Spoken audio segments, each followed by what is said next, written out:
जंग के 9वें दिन यूक्रेन पर रूस के भीषण हमले अभी भी जारी हैं और ये हमला हर बीतते दिन के साथ और तेज होता जा रहा है। चेर्नोहिव पर हमले में 33 लोगों की मौत की खबर भी सामने आ रही है। यूक्रेन की तरफ से ये दावा किया गया है। नमस्कार, आप देख रहे हैं आज तक, आपके साथ मैं हूं अर्पिता आर्या।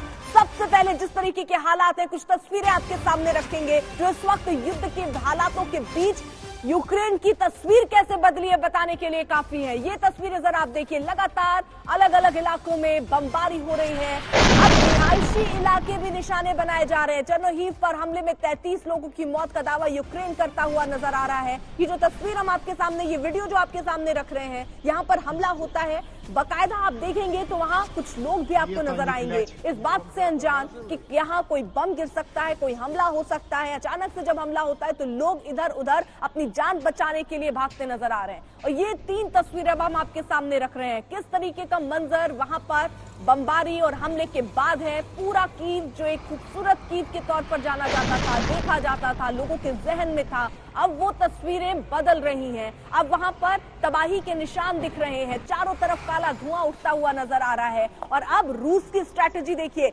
चाहे वो ऐतिहासिक इमारत हो, स्कूल्स हो, होटल हो, टीवी टावर हो, या फिर वहां रिहायशी इलाके हो, यानी रिहायशी इलाके जहां लोग रहते हो, उन सारी जगहों को निशाना बनाते हुए रूस नजर आ रहा है। ये 3 तस्वीरें इस वक्त की स्थिति बयां करने के लिए काफी है। 9वां दिन हमले जारी, लोग परेशान और अभी भी सोचने के लिए मजबूर कि आखिरकार इसका अंत होगा तो कब होगा, कैसे होगा, क्योंकि 2 दौर की बातचीत हो चुकी है लेकिन समाधान की दिशा में अभी तक बातचीत आगे नहीं बढ़ी है। तीसरे दौर पर नजर रहेगी, लेकिन उससे भी कितनी उम्मीद लगाई जाए, ये भी एक बड़ा प्रश्न है। इस बीच ज़ेलेंस्की ये बात कह रहे हैं कि बातचीत करें पुतिन मुझसे, मैं कोई काटता नहीं हूं, यानी वो बातचीत के लिए सीधे आमंत्रित पुतिन को कर रहे हैं। लेकिन इन परिस्थितियों को देखते हुए क्या बातचीत मुमकिन है, क्या बातचीत से समाधान की दिशा की तरफ बढ़ेंगे, ये एक बड़ा सवाल है। इस बीच ये तस्वीरें देखिए, ऐसी कई तस्वीरें सामने आ रही है यूक्रेन की, चेर्नोहिव की, जहां पर एयर स्ट्राइक, यहां पर बम आकर जो गिरते हैं, लोग इधर उधर भागते हुए नजर आते हैं। खास मेहमान हमारे साथ स्टूडियो में मौजूद हैं,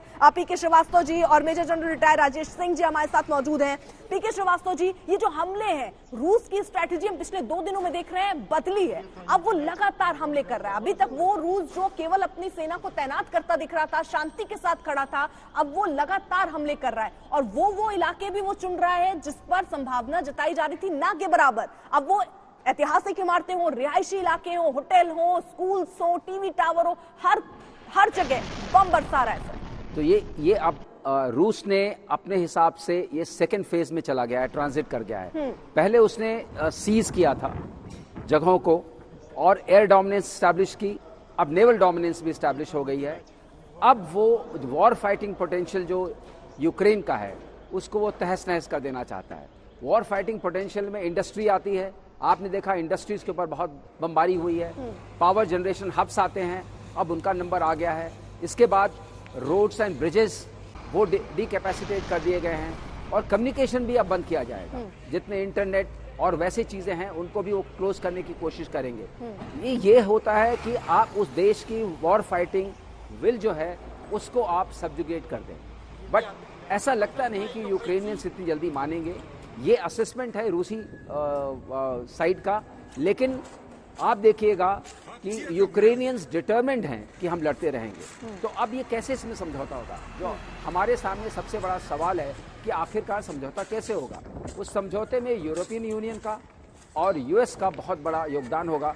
और अभी आपके न्यूज़ से पता चला कि उन लोगों ने बात की है आपस में, ज़ेलेंस्की से बात की है। इसका मतलब यूरोपियन यूनियन से और यूएस प्रेसिडेंट से ज़ेलेंस्की की अभी बातचीत हुई है तो थोड़ा पहले, तो जरूर कुछ इस बात पर विचार हुआ होगा कि आखिर हम इसको कैसे कंक्लूड करें। जनरल सिंह, लेकिन यहाँ एक चीज तो दिख रही है, मैं सवाल आपसे लूं, सायरन बज चुका है, जल्दी से पहले नजर डाल लें कि इससे जुड़ी क्या बड़ी खबर आ रही है। इस वक्त बड़ी खबर, यूक्रेन के न्यूक्लियर प्लांट पर हमला हुआ है। परमाणु ऊर्जा प्लांट से अब धुआं उठता हुआ नजर आ रहा है और ये बेहद खतरनाक है। अगर ये स्थिति बनती है, यहाँ अगर विस्फोट होता है तो वो बहुत ही खतरनाक होगा, इससे कोई भी जनरल सिंह इनकार नहीं कर सकता है। लेकिन रूस क्यों कर रहा है सर? वो रूस जो पहले कह रहा था कि ये हमारा हिस्सा है, हमारा मकसद सिर्फ सत्ता परिवर्तन है, हम युद्ध में बहुत नहीं जाना चाह रहे। लेकिन अब तस्वीर बदल गई है सर, अब तो वो पूरी तरीके से युद्ध पर उतारू है, पावर प्लांट पर भी हमला कर रहे थे। सही है बात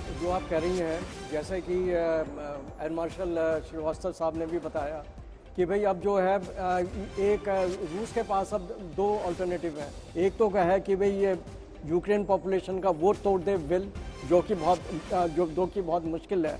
सेकंड, उनका जो है उसके लिए वो जो है उनकी इंडस्ट्रियल बेस वगैरह वो सब इंफ्रास्ट्रक्चर को डैमेज कर रहा है।